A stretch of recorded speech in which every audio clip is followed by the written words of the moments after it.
युद्ध कला का एक बहुत प्राचीन रूप है चक्रव्यूह। चक्रव्यूह जिसमें 7 घेरे होते थे, जिन्हें एक एक महारथी उनको लीड करते थे, उसका नेतृत्व करते थे। पर आज के दौर में अगर कूटनीति के चक्रव्यूह की बात होगी तो बात भारत की होगी। भारत ने रणकौशल दिखाया ऑपरेशन सिंदूर में, और उसके बाद कूटनीति का ऐसा चक्रव्यूह कि भारत के 7 अलग अलग प्रतिनिधिमंडल दुनिया के अलग अलग देशों में जाकर पाकिस्तान को बेनकाब कर रहे हैं और भारत की बात रख रहे हैं। 51 नेता, 85 राजदूत, 32 देश, 7 डेलीगेशन, एक लक्ष्य पाकिस्तान। ये आतंक के खिलाफ भारत की नई लकीर है। India decided that the color of the sindoor, that vermilion color on the forehead of our women, will also match the color of the blood of the killers, the perpetrators of the attack. ये operation सिंदूर की सच्चाई की तस्वीर है। Terrorism is a global cancer, new form of deadly weapon which is being abused by Pakistan as an instrument of state policy. आतंक रहित दुनिया के ख्वाब की ताबीर है। We are concerned with the deep state of Pakistan, the ISI, and the open free run being given to the terrorists in Pakistan. सत्ता और विपक्ष के साझा मकसद की नजीर है। We have an enormous responsibility, and therefore restraint, responsibility is very, very important, but not at the expense of the defense of our sovereignty and the defense of our people. ये ऐलान है कि भारत इस पर कितना गंभीर है। ये तय कर दिया ऑपरेशन सिंदूर के बाद, ये निश्चित कर दिया कि अब हिम्मत का रंग सिंदूरी है। ये मुनादी है कि कश्मीर भारत की जागीर है। हमारे देश का संदेश, शांति का संदेश, जीरो टॉलरेंस अगेंस्ट टेररिज्म, ये संदेश देने के लिए हम अलग अलग देशों में जा रहे हैं। ये कसम है कि आतंक मुक्त भारत हर हिंदुस्तानी की तकदीर है।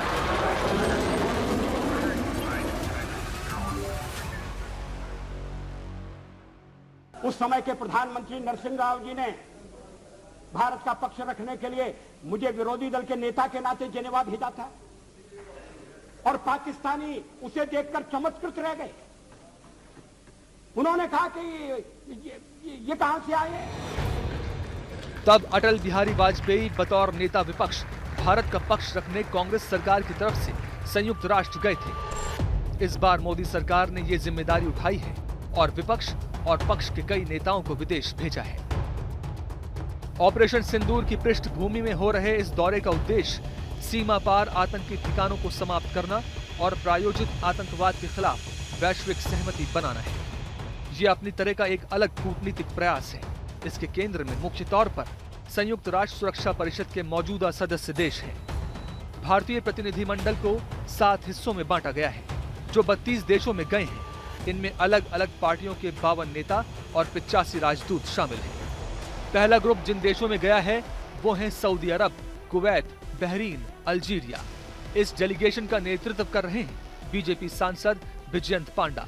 इसके सदस्य हैं बीजेपी से निशिकांत दुबे, बीजेपी से ही फांगनोन कोनयाक, बीजेपी से रेखा शर्मा, AIMIM से असद उद्दीन ओवैसी, सतनाम सिंह संधू, गुलाम नबी आजाद और हर्ष Shringla.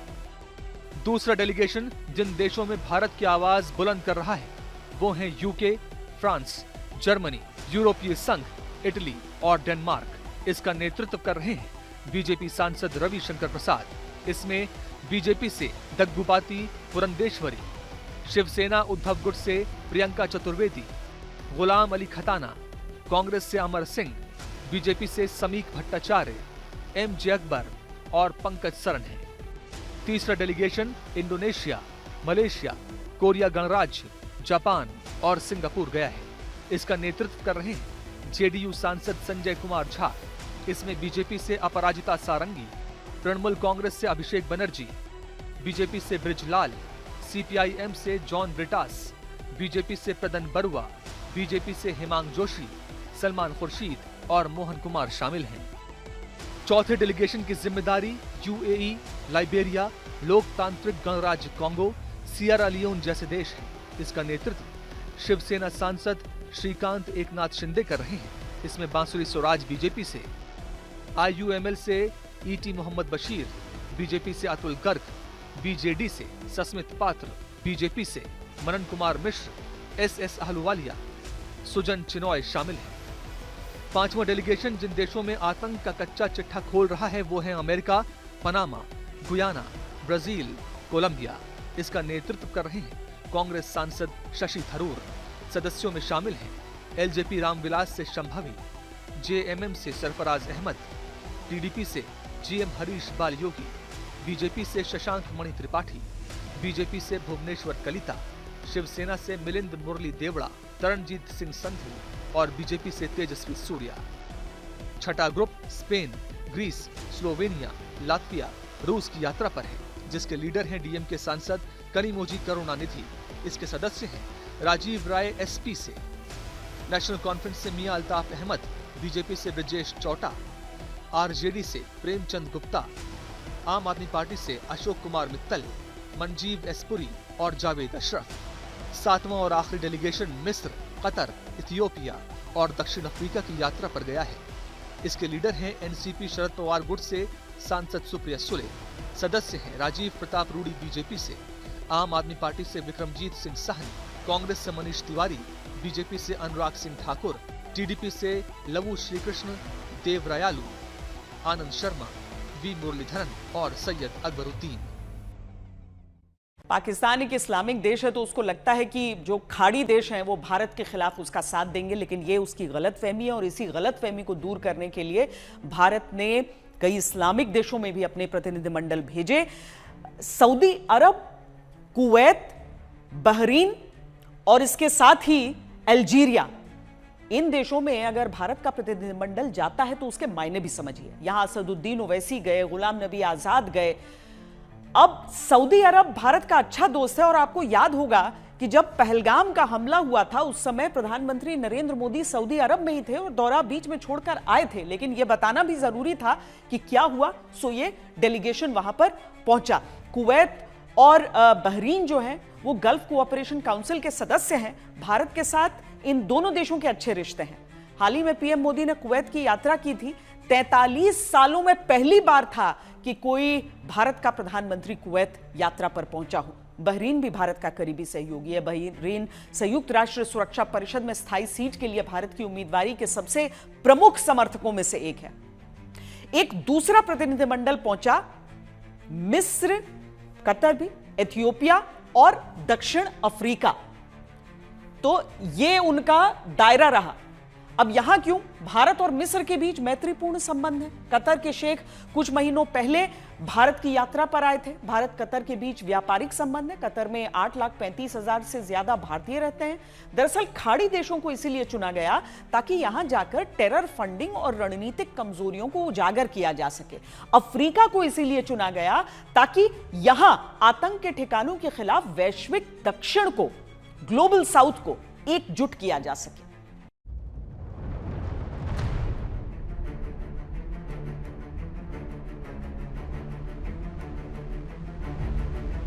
We are concerned with the deep state of Pakistan, the ISI, and the open free run being given to the terrorists in Pakistan. सारे दुनिया में भारत जो मांग कर रहा है कि जीरो टॉलरेंस अगेंस्ट टेररिज्म होना चाहिए।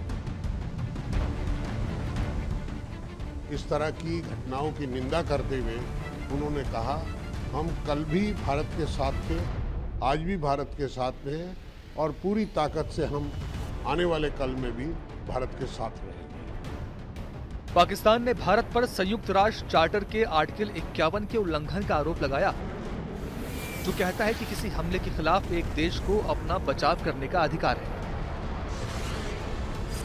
इस आरोप के साथ पाकिस्तान ने विश्व के सभी मुस्लिम देशों से उम्मीद की थी कि वो उसका साथ देंगे, लेकिन तुर्की और अजरबैजान को छोड़ दें तो इनमें से किसी भी देश ने भारत के खिलाफ पाकिस्तान का साथ नहीं दिया। And these stupid jokers they want to compete with India, they had given a photograph of a 2019 Chinese army drill, claiming it's a victory over India. Now this is what Pakistan indulges in. They cannot even give a proper photograph. तो हम बचपने में हम school में सुनते थे कि अक्सर स्कूल में क्या होता था कि हम अच्छे पढ़ने वाले बच्चे के बाजू पे बैठता था। तो नकल करने के लिए अकल भी चाहिए, इन नालायकों को अकल भी नहीं है। So you just imagine that your own country's Prime Minister, President, Speaker of National Assembly is there, your so-called Mr. Field Marshal is there, and the Field Marshal gives a photograph of a Pakistani Chinese drill of PHL-03 in 2019. So this is what Pakistan indulges in. And that is why you must not, whatever Pakistan is saying, don't even take it with a pinch of salt. Qatar, Saudi Arab, UAE, Kuwait और Bahrain, ये वो खाड़ी देश हैं जो दोस्ती और व्यापार दोनों पहलुओं में भारत को पाकिस्तान पर कई गुना ज्यादा तरजीह देते हैं। तभी इन देशों में भारत के जाने का एक खास मकसद है। पाकिस्तान को इनमें से किसी देश से कोई आर्थिक मदद न मिलने पाए, पाकिस्तान के आतंकी संगठनों को धर्म के नाम पर इन देशों से कोई फंडिंग न होने पाए, भारत इन देशों से अपने सुरक्षा संबंधों को गहरा कर सके, भारत इन देशों के साथ अपने व्यापारिक संबंधों को गहरा कर सके। सऊदी अरेबिया भी आतंकवाद के खिलाफ हैं, वो भी शिकार हुए हैं आतंकवाद के, और सऊदी अरेबिया का भी आतंकवाद के तरफ ज़ीरो टॉलरेंस पॉलिसी है। मोदी जी यहाँ थे जब अप्रैल 22 तारीख को ये आतंकवाद हिंसा पहलगाम में हुआ, और दोनों देश मिलकर जो स्टेटमेंट इशू किए थे वहाँ बिल्कुल कहा गया कि ज़ीरो टॉलरेंस है टेररिज्म के लिए, और ख़ास करके क्रॉस बॉर्डर टेररिज्म जो पाकिस्तान समर्थन करके, ट्रेन करके, फाइनेंसिंग करके भेजता है। ऑपरेशन सिंदूर चला, उसका एक भाग है कि हर पार्टी के हम सब यहाँ आए हैं और दोहा में बहुत अच्छी मीटिंग हुई, और हमारे साथ डेलीगेशन में बड़े वरिष्ठ और विद्वान हमारे सब सांसद हैं। हर एक ने अपनी तरफ से भारत की जो सत्य है, जो हमला हुआ है भारत पे, उसके बारे में सविस्तर उनको सुना। उन्होंने बहुत अच्छी तरह रिस्पांस भी बहुत अच्छा दिया, और भारत के साथ पूरी ताकत से आतंकवाद के खिलाफ हम सब साथ में हैं। हालांकि ये देश फिलहाल संयुक्त राष्ट्र सुरक्षा परिषद का हिस्सा नहीं है, लेकिन OIC और इस्लामी दुनिया में उनका प्रभाव आतंकवादी प्रायोजकों को खत्म करने के लिए जरूरी है। पाकिस्तान खाड़ी क्षेत्र में अपना समर्थन का दावा करता है, लेकिन ये देश पाकिस्तान के मुकाबले भारत को बेहतर समझते हैं। लेकिन सवाल उठता है क्यों? विशेषज्ञों के अनुसार कुछ गिने चुने देशों को छोड़कर अधिकांश मुस्लिम देश अब पाकिस्तान की दोहरी नीति को समझने लगे हैं, जिसमें वो धर्म का मुखौटा पहनकर आतंकवादी नेटवर्क चलाता है और भारत और अन्य पड़ोसी देशों के खिलाफ आतंकवाद को एक हथियार के रूप में इस्तेमाल करता है। इसके अलावा ये मुस्लिम देश अब भारत पाकिस्तान संघर्ष को धार्मिक दृष्टिकोण से नहीं देखते, बल्कि उनका रुख कूटनीतिक और आर्थिक दृष्टिकोण से प्रेरित है। जो वहाँ के देश हैं उनके संबंध भारत के साथ पिछले 10 साल में बहुत अच्छे हुए हैं। पहले वो भारत और पाकिस्तान को इस्लाम के नज़रिए से देखते थे, अब वो नहीं देखते हैं। अब वो ये समझते हैं, चाहे सऊदी अरेबिया हो, यूनाइटेड अरब एमिरेट्स हो, बहरीन, कुवैत, सभी ये देश देखते हैं और जानते हैं और मानते हैं कि पाकिस्तान आतंकवाद को सहारा देता है, और भारत जो है वो केवल इकोनॉमिक डेवलपमेंट, आर्थिक प्रगति के ऊपर ही वो ध्यान देता है। और इसीलिए आपने देखा होगा उन सभी देशों ने अपने सबसे ऊंचे खिताब, जो भी अवार्ड्स हैं, वो सब प्रधानमंत्री मोदी को दिए हैं। हालांकि सऊदी अरब और संयुक्त अरब अमीरात जैसे देशों ने हाल के वर्षों में पाकिस्तान को भारी आर्थिक सहायता प्रदान की है, लेकिन अब स्थिति तेजी से बदल रही है, क्योंकि ये दोनों खाड़ी देश अब इस्लामाबाद के साथ मंच साझा करना नहीं चाहते। सऊदी अरब और UAE दोनों भारत के करीब आए हैं और हाल के समय में उन्होंने पाकिस्तान से दूरी बनानी शुरू कर दी है। भारत ने अपना एक डेलीगेशन भेजा यूरोपीय देशों की तरफ।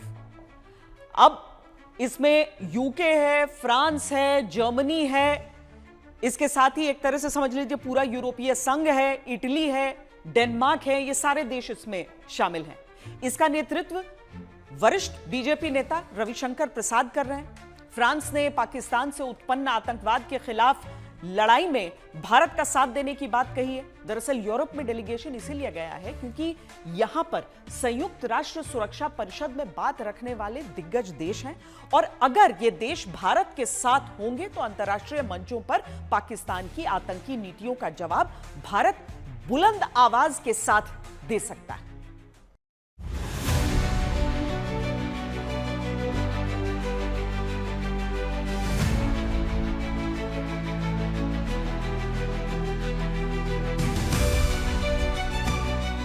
बत्तीस देशों के दौरे में भारत की एक 5 सूत्रीय रणनीति है।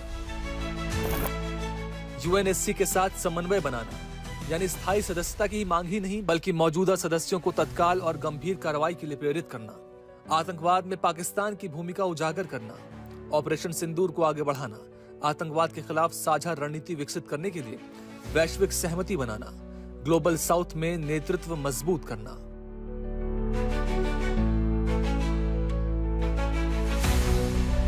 भारत ने 7 सर्वदलीय प्रतिनिधि मंडलों को 32 देशों के दौरे पर भेजा है, जिसमें से एक यूरोप का दौरा कर रहा है। इस प्रतिनिधि मंडल का नेतृत्व भाजपा सांसद रविशंकर प्रसाद कर रहे हैं। सीधा मैसेज है, भारत शांति में विश्वास करता है, भारत सद्भाव में विश्वास करता है, लेकिन आतंकवाद जो सरहद के पार से होता है, जिसको पाकिस्तान सरकार सहयोग और पेट्रोनाइज करती है, तो उसका कॉस्टली होगा। और यही हमने किया कि अगर सिंदूर उजाड़ा गया तो ऑपरेशन सिंदूर से हमने जवाब दिया। आज दुनिया को समझने की जरूरत है कि 50 से अधिक जो खतरनाक आतंकवादी हैं डेजिग्नेटेड, वो पाकिस्तान में है और दुनिया के हर आतंकवाद के एक इन्वॉल्वमेंट पाकिस्तान का होता है। यह delegation United kingdom, France, Germany, Italy, Denmark और यूरोपीय संघ के मुख्यालय का दौरा कर रहा है। यूके और भारत के सामरिक संबंध हाल के वर्षों में और मजबूत हुए हैं। दोनों देश रक्षा, समुद्री सुरक्षा, साइबर सुरक्षा और आतंकवाद विरोधी सहयोग जैसे क्षेत्रों में मिलकर काम कर रहे हैं। इसी तरह फ्रांस भारत का रणनीतिक साझेदार और रक्षा सहयोगी है। जर्मनी के साथ भारत का व्यापार और हरित ऊर्जा में सहयोग है। भारत और इटली व्यापारिक संबंधों में सुधार और कृषि तकनीक सहयोगी है। भारत और डेनमार्क की हरित ऊर्जा और जलवायु परिवर्तन पर साझेदारी है। हम लोग पेरिस, इटली और अब तीसरा मुल्क डेनमार्क पहुंचे हैं। बहुत सारी मीटिंगें हो चुकी हैं। आज जो ये चेयरमैन हैं इनकी फॉरेन अफेयर्स कमेटी के, क्रिश्चियन बैक, उनके साथ मीटिंग हुई है। बहुत अच्छा लगा कि डेनमार्क एज ए कंट्री वो समझ रहे हैं कि यस, टेररिज्म मुद्दा है और भारत सफरर है, हमें तकलीफ़ है और इसलिए उन्होंने ये कहा है कि वो अपने सरकार से भी और पार्लियामेंट में भी और सब लोगों से बात करके भारत के साथ हम भी वैसे भी खड़े हैं और आगे भी खड़े रहें। यूरोप के कई देश भारत की ही तरह आतंक के शिकार रहे हैं। 2014 से अब तक यूरोप में 20 से ज्यादा आतंकी हमले हो चुके हैं। फ्रांस सबसे ज्यादा प्रभावित रहा, जहां 2015-16 में 8 बड़े हमले हुए। 2017 में ब्रिटेन में 4 महीने में 3 हमले हुए। बेल्जियम, जर्मनी, रूस, स्पेन में भी कई बार हमले हुए। भारत की तरह ही पाकिस्तान की इन देशों के साथ साझेदारी भी है और पाकिस्तान इन देशों को एक ही चीज निर्यात करता है, आतंकवाद। वहाँ के जो सभी देश हैं भारत के अच्छे मित्र देश हैं, जहाँ पर वो फ्रांस में गए हैं, वहाँ पर वो लाटविया में गए हैं, जर्मनी में गए हैं, ये सब भारत के बड़े जिसे कहा जाए स्ट्रेटेजिक पार्टनर्स हैं। तो उनको भी समझाने की आवश्यकता है क्योंकि देश जानते हैं जो पूरे विश्व में आतंक का अगर कोई गढ़ है तो वो पाकिस्तान है, वो जानते हैं, परंतु फिर भी उनको एक बारी और इसके बारे में बताना है। दूसरा, उनको ये भी बताना है जो ये 4 दिन का युद्ध हुआ या मुठभेड़ हुई, तो ये कश्मीर के मुद्दे पर नहीं हुई, ये आतंकवाद के मुद्दे पर हुई। और इसीलिए भारत पूरे विश्व का जो काम है आतंकवाद के विरुद्ध खड़े होना, वो भारत कर रहा है और पूरे विश्व को भारत का इसमें साथ देना चाहिए। – 2007 में डेनमार्क की राजधानी कोपेनहेगन में एक आतंकी साजिश पकड़ी गई थी, जिसको रचने वाला पाकिस्तानी मूल का था। उसका अलकायदा से संपर्क था। 2008 में स्पेन के बार्सिलोना शहर में एक बड़ी आतंकी साजिश रची गई थी। इसमें 10 पाकिस्तानी शामिल थे। 2009 में इन्हें विस्फोटक रखने और आतंकी संगठन से जुड़ाव के आरोप में दोषी ठहराया गया। भारत का इन देशों की यात्रा का एक बड़ा मकसद भी है। फ्रांस और यूनाइटेड किंगडम संयुक्त राष्ट्र सुरक्षा परिषद के स्थायी सदस्य हैं और इनके पास वीटो की ताकत है। ये दोनों यूरोप के बड़े और असरदार देश हैं जो वैश्विक शांति, सुरक्षा और मानवाधिकार जैसे मुद्दों पर अहम भूमिका निभाते हैं। इसके अलावा जर्मनी, इटली, डेनमार्क और यूरोपीय संघ भी यूरोप की महत्वपूर्ण ताकतें हैं। ये सभी देश मिलकर भारत की विदेश नीति और वैश्विक प्रभाव को मजबूत करने में मदद कर सकते हैं।